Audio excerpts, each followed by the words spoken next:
ating avocado. Yan, initin natin, mainit na yan. Avocado oil. Yan. Kasi naubusan ako ng olive oil. Ready, unang bagsak. Yan. Tapos, pangalawang bagsak.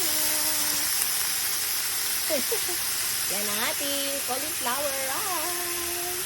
Yan, nagluto na ako ng marami kasi nga hati-hatiin ko naman yan eh. So, lalagyan na lang natin ng pepper, salt, and garlic powder. Tapos, yan. Okay. Lagyan natin ng garlic powder. Alam niyo naman, simple lang naman ang paggawa ng garlic cauliflower rice. Gisa-gisa mo lang. Nasanay na ako dito at parang feeling ko na rin kanin ito. So, ayan ang ating rice. Alternative for rice. Tigaan natin ng lime ang ating cauliflower. Yan, nahirapan akong pigain ha. Tigaan natin.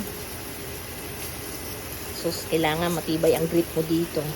Yan, masarap kasi may lime.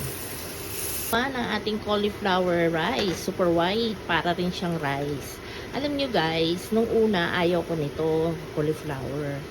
Pero, pag nadisiplina mo rin ang sarili mong kumain ng ganito at gusto mong gumaling ka at mag-heal ka, kakayanin mo. So, nasanay na rin ako. Ngayon, mas gusto ko nang kumain ng cauliflower rice.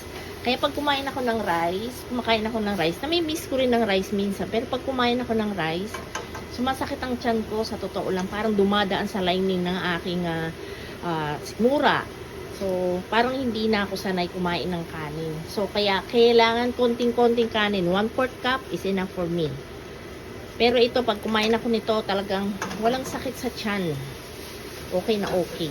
Yan ang ating cauliflower rice. Eat some cauliflower.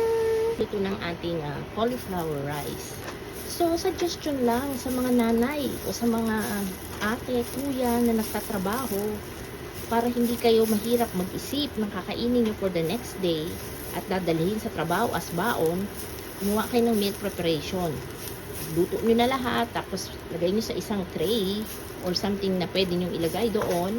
And then, iinitin nyo na lang ng iinitin guys. Hindi kayo mamproblema, no worry less. Kaya pa, hindi kayo mapapagod. Dadalhin nyo lang yung tray nyo, microwave nyo, or initin nyo.